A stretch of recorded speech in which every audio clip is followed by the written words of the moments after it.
I don't know ये चीज़ हमें internet पे बतानी चाहिए या नहीं बतानी चाहिए। लोगों ने अपनी बैक्स तोड़वाई हैं हैवी स्क्वाट्स लगाते हुए, डेडलिफ्ट्स लगाते हुए। डाइट अच्छी खाओ, हेल्दी खाओ, और ये तो हर कोई आपको, हर न्यूट्रिशनिस्ट यही गाइड करेगा। वर्क लाइफ बैलेंस भी कुछ ऐसा हो गया कि आज की डेट में हर किसी को सिटिंग जॉब ज़्यादा बढ़ गई हैं, जो कि पहले के टाइम में फिजिकल एफर्ट्स वाली जॉब ज़्यादा थी। इंटेंस बहुत ज़्यादा वर्कआउट करना भी जॉइंट्स को प्रॉब्लम दे सकता है। We have Surat sir, the founder of Transformium Nutrition, and let's know about the joints today.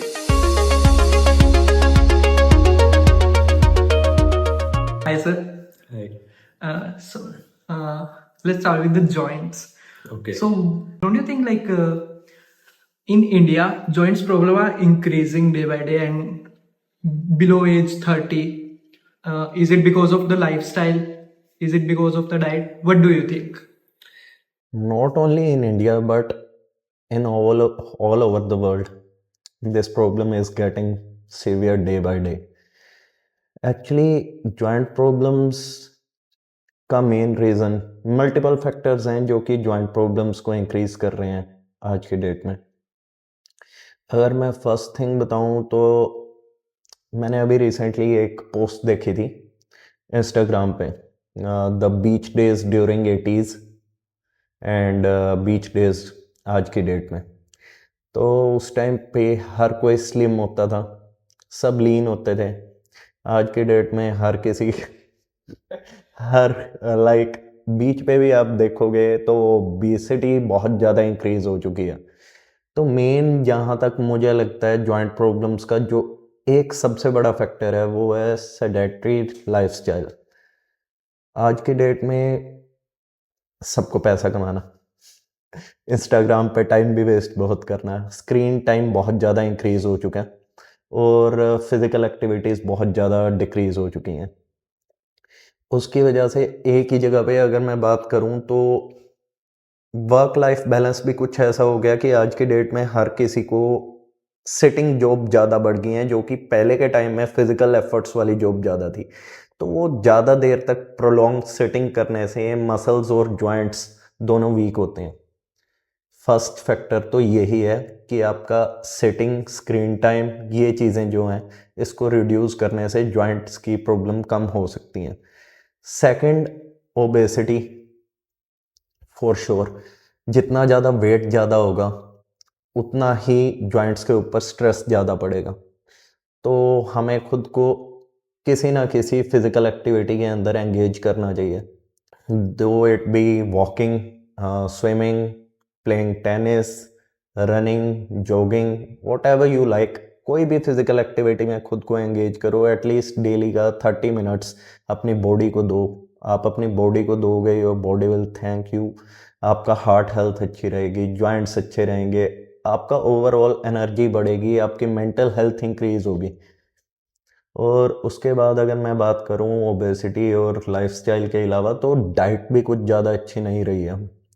हम पहले भी बात कर चुके हैं कि डाइट के अंदर न्यूट्रिशन तो आज की डेट में रहा ही नहीं, सब कुछ अडल्ट्रेटेड है। उसके अलावा हम सनलाइट को मतलब अब नहीं ज़्यादा फेस करते, एक्सपोजर टू सनलाइट बहुत ज़्यादा कम हो चुका है, तो विटामिन डी हमें नहीं मिलता। विटामिन डी, कैल्शियम, कोलेजन, ये 3 ऐसे सप्लीमेंट्स हैं जो कि हमें अपने डाइट में ऐड करने चाहिए। इन तीनों को ऐड करने से, इन 3 सप्लीमेंट्स को ऐड करने से हमारे जॉइंट्स और बोन हेल्थ बहुत ज़्यादा अच्छी हो सकती है। उसके अलावा अगर कुछ और जॉइंट्स के लिए बात करूं तो इंटेंस बहुत ज़्यादा वर्कआउट करना भी जॉइंट को प्रॉब्लम दे सकता है। हायर रेपिटेशंस अगर हम लगा रहे हैं या हायर वेट ज़्यादा उठा रहे हैं तो वो जॉइंट्स के ऊपर ज़्यादा स्ट्रेस डालता ही डालता है। हमें जितना वेट हम कंट्रोल कर सकें ईज़िली और मसल से ज़्यादा उसको टारगेट कर सकें, मसल्स से ज़्यादा वेट उठा सकें, वो ज़्यादा बेटर है। लेकिन जॉइंट्स को ज़बरदस्ती हम स्ट्रेस में डाल के वेट उठा रहे हैं, ईगो लिफ्टिंग कर रहे हैं, वो गलत है। तो अकॉर्डिंग टू मी ये 4-5 फैक्टर्स हैं जो कि आज के डेट में जॉइंट्स के लिए, अगर मैं एथलीट्स की भी बात करूँ तो एथलीट्स को इस चीज़ पे ध्यान देना चाहिए। लेकिन अगर किसी को लाइक जॉइंट्स की प्रॉब्लम्स है तो उसको क्या सप्लीमेंट्स और न्यूट्रिशन आप प्रेफर करोगे? सर पहले तो अगर जॉइंट्स की प्रॉब्लम है तो जैसे हमने डिस्कस किया, अपना वेट लूज़ करना चाहिए, फिज़िकल एक्टिविटीज़ में खुद को एंगेज करना चाहिए। फिज़िकल एक्टिविटीज़ में अगर आप आउटडोर फिज़िकल एक्टिविटीज़ करोगे तो ज़्यादा बेटर है। लोग कार पे जाते हैं जिम के अंदर, वहाँ जाकर ट्रेडमिल करते हैं। इससे बेटर है आप पार्क में जाओ, ट्रेडमिल के ऊपर अगर आप ज़्यादा देर वॉकिंग कर रहे हो तो वो भी आपके नी के ऊपर बहुत ज़्यादा प्रेशर डालती है। और सेकंड, अगर आप ओवरवेट हो और अगर आपका जिम ट्रेनर या जिम कोच आपको जंपिंग करने को कह रहा है तो वो अवॉइड करो, उससे भी आपकी नी के ऊपर बहुत ज़्यादा प्रेशर पड़ेगा। और अगर आप ज़्यादा देर बैठ रहे हो, ओवरवेट हो, आपकी बैक पे भी प्रेशर पड़ेगा। खुद को एंगेज रखो, पूरा दिन एक्टिव रहो, थोड़ा घूमते फिरते रहो। अगर काम पे भी हो, सिटिंग जॉब भी है, हाफ एन आवर का काम करके 5 मिनट्स के लिए इधर उधर आपको वॉक करना बहुत ज़रूरी है।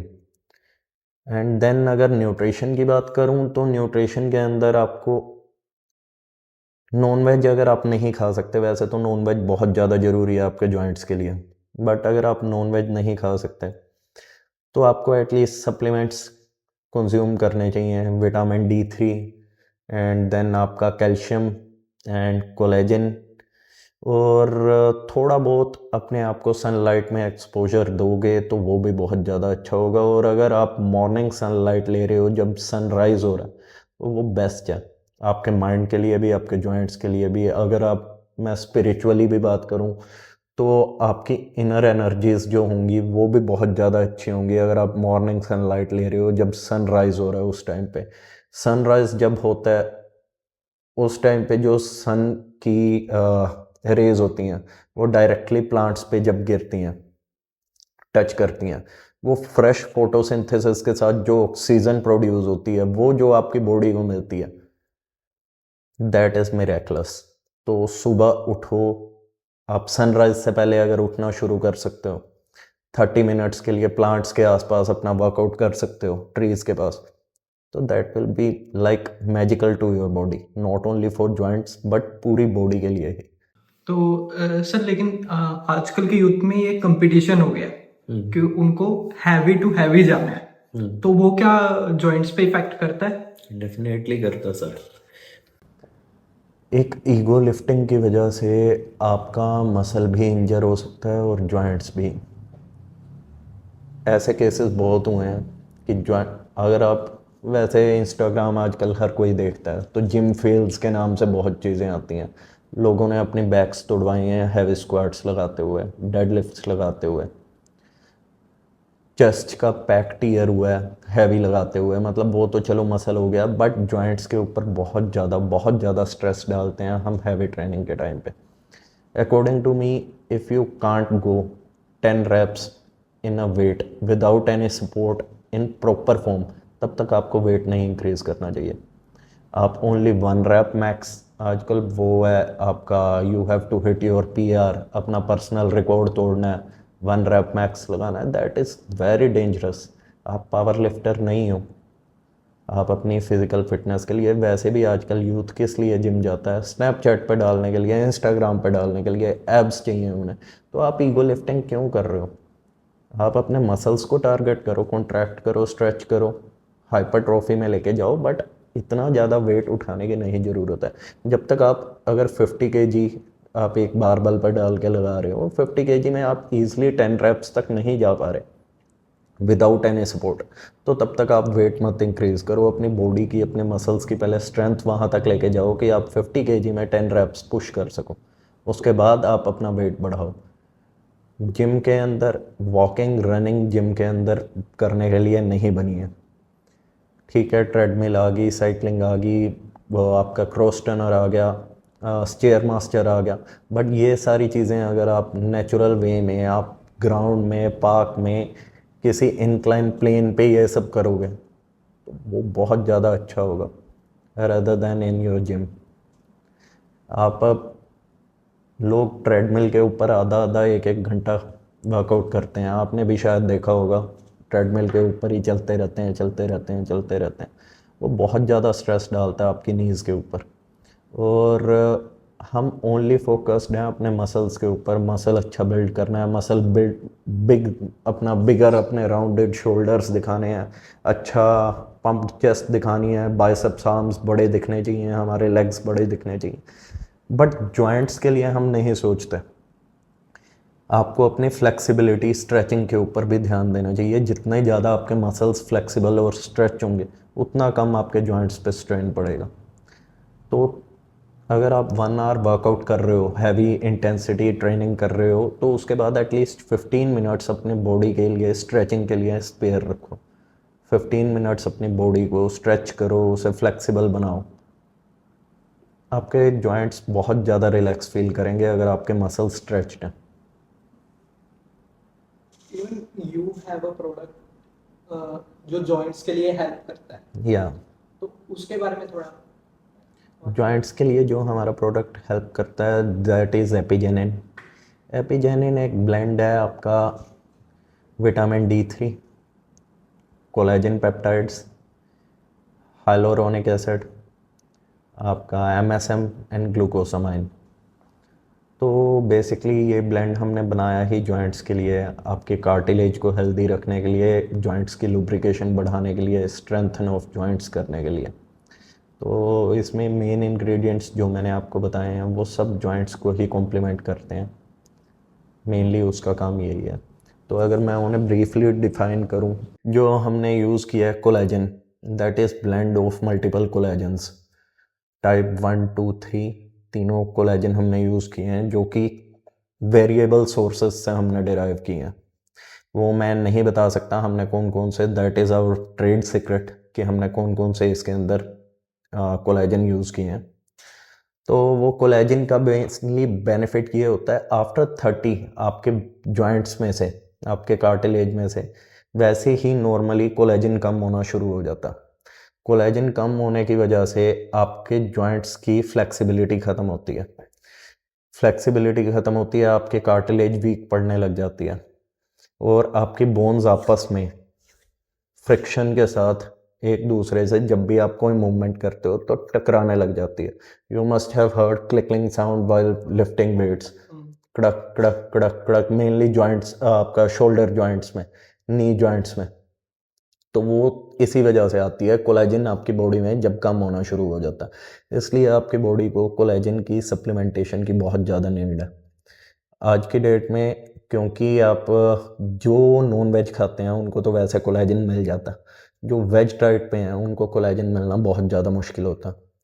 और कोलेजन का अगर और भी मैं बेनिफिट्स की बात करूं, तो अपार्ट फ्रॉम योर जॉइंट्स, ये आपके स्किन को हेल्दी रखता है, आपके हेयर्स को, आपके नेल्स को, आपकी स्किन की इलास्टिसिटी को बढ़ाता है। तो वो कोलेजन बहुत ज़्यादा अच्छा सप्लीमेंट है अगर आप यूज़ करो। But don't only go for marine collagen. आज आप इंडिया की सारी कोलेजन मार्केट देखोगे, marine collagen, marine collagen, marine collagen से ही भरी पड़ी है। मल्टीपल कोलेजन आर अवेलेबल है।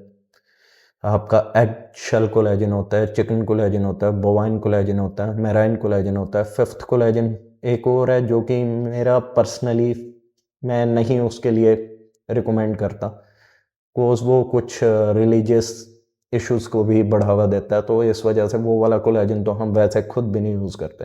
We are only using 4 collagens, that's it. Second, we have used MSM.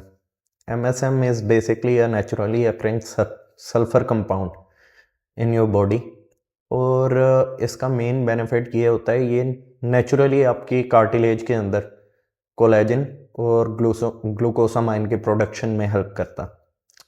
एक तो आपका हो गया आउटसोर्स से आप सप्लीमेंटेशन कर रहे हो, बट एक हो गया कि MSM खुद आपके कार्टिलेज के अंदर ग्लूकोसामाइन और कोलेजन की प्रोडक्शन इंक्रीज करता, तो वो और ज़्यादा बेनिफिशियल है। सेकंड, MSM के यूजेस से जॉइंट्स की जो इन्फ्लामेशन होती है, या जो मैं कहूँ पेन होती है, वो कम हो जाती है। थर्ड, MSM के यूजेज से आपके जॉइंट्स में फ्लेक्सिबिलिटी इंक्रीज होती है, मोबिलिटी इंक्रीज होती है। और आपके जॉइंट्स की स्ट्रेंथ भी इंक्रीज होगी। The third ingredient which we have used is glucosamine. Glucosamine mainly आपकी लुब्रिकेशन और फ्लेक्सिबिलिटी के लिए यूज़ होता है जॉइंट्स की, और जिनको ओस्टियोआर्थराइटिस की प्रॉब्लम होती है, आर्थराइटिस में जिसको हिंदी में गठिया बोलते हैं, उसकी प्रॉब्लम होती है, तो उनके लिए ग्लूकोसामाइन बहुत ज़्यादा बेनिफिशियल है। उनकी पेन को कम करता है और उनकी मोबिलिटी और फ्लेक्सिबिलिटी सी, हमने जो भी इंग्रेडिएंट्स यूज़ किए हैं सबका मेन काम यही है कि उन्होंने आपकी जॉइंट्स की स्ट्रेंथ को इंक्रीज़ करना है, कार्टिलेज की स्ट्रेंथ को इंक्रीज़ करना है, बोन डेंसिटी इंक्रीज़ करनी है, और आपका पेन और इन्फ्लेमेशन को कम करना है, लुब्रिकेशन इंक्रीज करनी है और फ्लेक्सिबल करना है आपके जॉइंट्स को। मेन इन सब का कंबाइंड यूज करने से एपिजेनिन एक मिरेक्युलस प्रोडक्ट बनता। और जो इसके अंदर फोर्थ चीज़ हमने यूज़ करी है वो हाइलोरोनिक एसिड है। उसका मल्टीपल फार्मास्यूटिकल उसमें इंडस्ट्री के अंदर मल्टीपल यूजेज है। आपकी स्किन को इलास्टिसिटी देती है ये, और सेकंड आपके जो जॉइंट्स हैं उनको भी फ्लेक्सिबिलिटी प्रोवाइड करती है। ये एक विस्कस फ्लूइड होता है जो कि आपके जॉइंट्स की लुब्रिकेशन में हेल्प करता है, तो उसके लिए हाइलोरोनिक एसिड बहुत ज़्यादा बेनिफिशियल है।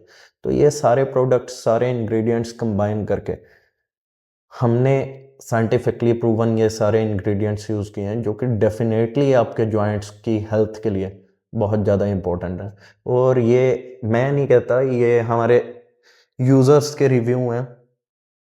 किसी को टेनिस एल्बो थी वो ठीक हुई, किसी को अपना एक्सीडेंटल इंजरी थी जो नहीं प्रॉपरली ठीक हो रही थी वो ठीक हुई, किसी को जॉइंट्स में पेन रहती थी हैवी लिफ्ट्स की वजह से वो ठीक हुई।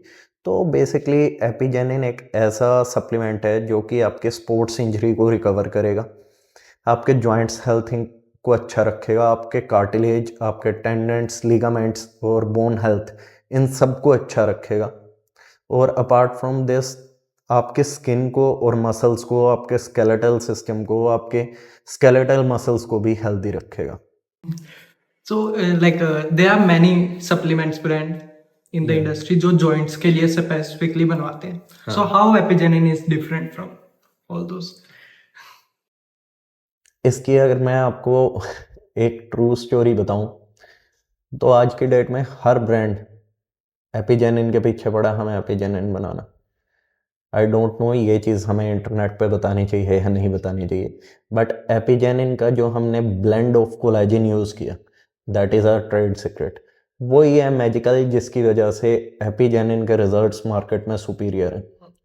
और ये मेरा चैलेंज है, एपिजेनिन जिसने यूज़ किया वो कोई और ये आपका जॉइंट सप्लीमेंट यूज़ करे तो ही विल और she will definitely right back shift to the apigenin, क्योंकि एपिजेनिन के रिजल्ट्स ऐसे हैं कि एटलीस्ट इन इंडियन मार्केट जो रिनाउंड ब्रांड्स मुझे पता हैं, जो हमारे इंडस्ट्री के ब्रांड्स हैं, उनमें से कोई भी ब्रांड इस टाइप का जॉइंट प्रोडक्ट नहीं बना पाया, अभी तक तो नहीं बना पाया। Very grateful insight sir. So लेकिन अगर जॉइंट्स को हेल्दी रखना है तो उनके लिए टिप्स वगैरह आप क्या दोगे? First tip is definitely apigenin. Apart from apigenin, अगर मैं अपनी जॉइंट्स की हेल्थ के लिए सोचूं तो फर्स्ट थिंग इज फ्लेक्सिबिलिटी। आपकी बॉडी फ्लेक्सिबल होनी चाहिए। आपके मसल्स को इतना ज़्यादा कॉन्ट्रैक्ट करके सोर मत रखो कि वो आपके जॉइंट्स के ऊपर स्ट्रेस डालने लगे। जब आप स्क्वाट्स करते हो, ठीक है, स्क्वाट्स कर रहे हो, तो अगर आपके क्वाड्स इतने ज़्यादा अगर टाइट हैं और आप स्क्वाट्स कर रहे हो तो डेफिनेटली वो नीज पे आएगा। ठीक है, आपके हैमस्ट्रिंग्स टाइट हैं, अगर आपके हैमस्ट्रिंग्स टाइट हैं या ग्लूट्स टाइट हैं, आप जो भी वर्कआउट लगाओगे आपकी बैक का, लाइक डेडलिफ्ट लगा रहे हो आप, बेंट ओवर रोइंग लगा रहे हो, वो आपकी लोअर बैक पे आएगा अगर आपके हैमस्ट्रिंग्स और ग्लूट्स टाइट हैं। लोगों की लोअर बैक में प्रॉब्लम होती है, पेन होती है, वो कुछ नहीं करते, वो लोअर बैक के ट्रीटमेंट में लग जाते हैं, लोअर बैक को स्ट्रेच करेंगे, सब कुछ करेंगे, लेकिन उनको ये नहीं समझ आता कि हमारा पूरी बॉडी जब तक फ्लेक्सिबल नहीं होगी, लोअर बैक की प्रॉब्लम उनकी नहीं ठीक होगी। रीज़न क्या है? लोअर बैक पे स्ट्रेस इस वजह से आ रहा है क्योंकि उनके ग्लूट्स टाइट हैं, हैमस्ट्रिंग्स टाइट है, जब तक वो उन्हें लूज नहीं करेंगे, उनको स्ट्रेच नहीं करेंगे, तब तक लोअर बैक से स्ट्रेन कैसे हटेगा। शोल्डर में पेन आया, शोल्डर की स्ट्रेचिंग करनी शुरू कर दी, बट वो नहीं समझ रहे कि शोल्डर के आसपास वाले मसल्स कौन से हैं, उनके पैक्स टाइट हैं, उनके ट्रैप्स टाइट हैं, उनकी बैक टाइट है, तो कैसे शोल्डर के, ऑब्वियसली जब वो वर्कआउट करेंगे तो शोल्डर पे तो स्ट्रेन आएगा आएगा। तो ये कुछ चीज़ें हैं कि आपको अपना बॉडी के लिए स्ट्रेचिंग रूटीन ज़रूर ऐड करना चाहिए। फ्लेक्सिबल होगी बॉडी तो जॉइंट्स के ऊपर कम से कम आएगा आपका स्ट्रेन। ये तो था उन लोगों के लिए जो कि एथलेटिक्स में इन्वॉल्व हैं या बॉडी बिल्डिंग में इन्वॉल्व हैं। अगर मैं नॉर्मल पीपल की बात करूं तो उनको अपना लाइफस्टाइल थोड़ा चेंज करना चाहिए, फिज़िकल एक्टिविटीज़ में एंगेज होना चाहिए। अगर कोई हैवी वेट है तो उसको अपना वेट कम करना चाहिए।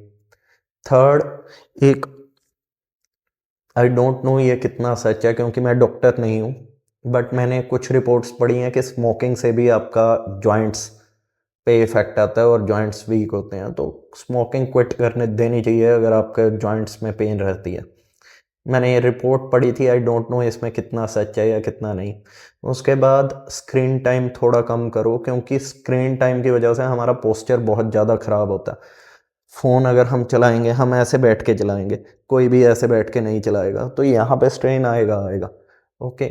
और अगर आपकी सिटिंग जॉब है तो थोड़ा सा वॉकिंग के लिए टाइम निकालते रहो, हर थोड़ी देर बाद ब्रेक लो और थोड़ा सा घूम के आओ, लोगों को तंग करके आओ, अपना स्टाफ को तंग करो, उन्हें इरिटेट करो और वापस आके अपने काम पे लग जाओ। एंड देन डाइट डाइट अच्छी खाओ, हेल्दी खाओ। और ये तो हर कोई, आपको हर न्यूट्रिशनिस्ट यही गाइड करेगा कि आपको एक हेल्दी बैलेंस्ड डाइट खानी चाहिए, पर खाते कितना है वो आई डोंट नो, कितने लोग खाते हैं कितने नहीं खाते। आज भी अगर आप देखोगे जंक फूड की जितनी भी शॉप्स हैं, जितने भी आउटलेट्स हैं, सारे भरे पड़े मिलेंगे। और जो भी हेल्दी फूड काउंटर्स हैं, जो भी डाइट पॉइंट्स बनाते हैं, तो जहाँ तक मैंने ये चीज़ ऑब्ज़र्व करी है, नोट करी है, 10 में से 8 बंद हो जाते हैं। इंडिया में तो यही है, लोगों को हेल्दी नहीं चाहिए, टेस्टी चाहिए, उनको अपने टंग को सेटिस्फाई करना है, अपनी बॉडी को नहीं करना। और लास्ट थिंग, अगर मैं सब कुछ कंक्लूड करके कहूँ तो सुबह थोड़ा सा अपनी बॉडी के लिए टाइम निकालो, जल्दी उठो, जल्दी उठोगे आप पूरा दिन एनर्जेटिक ज़्यादा रहोगे। थोड़ा सा जल्दी सो, स्क्रीन को साइड में रखो, इंस्टाग्राम को थोड़ी देर छोड़ो, अपनी बॉडी को टाइम दो। बॉडी को टाइम दोगे, आपकी मेंटल हेल्थ भी इंप्रूव होगी। अगर आप सुबह जल्दी उठ रहे हो, सनराइज से पहले उठ रहे हो, अपना थोड़ा सा वर्कआउट कर रहे हो, तो आपकी ओवरऑल लाइफ स्पैन भी इंक्रीज होगा। जो आपने, अगर आपने नहीं, मतलब एक इंडिविजुअल ने, नॉट टॉकिंग अबाउट यू, एक इंडिविजुअल ने अगर 50 ईयर्स जीना है, अगर वो जल्दी उठने की हैबिट डाल लेता है तो 15 ईयर्स ऑलरेडी उसकी लाइफ में एड अप हो जाएंगे। So that's all. Really great insight sir, मजा आया। Like thank you for being here, providing your expertise on this topic. मेरे को लगता है काफी लोगों को ये प्रॉब्लम होगी और आज के बाद सॉल्व हो जाएगी। डेफिनेटली बहुत लोगों को इसमें प्रॉब्लम है, दो I am not expert in this, but जितनी भी नॉलेज मैंने गेन करी है, जो भी अपने कोचेस से सीखा है मैंने, और जो भी मैंने इंटरनेट से सीखा है या अपनी बॉडी के अंदर एक्सपीरियंस किया है, या जो भी रिसर्च पेपर्स पढ़े हैं, मैंने जस्ट वो शेयर किया। मे बी मैं कुछ जगह पे गलत भी हो सकता हूँ, बट 90% ऑफ द टाइम यही रहेगा। जो जो अगर कोई टिप्स फॉलो करता है तो उसको बेनिफिट होगा ही होगा 90% of the time. That's all, thank you. हाँ, so my last request is, if you find this helpful to you, please do follow and share it. Thank you.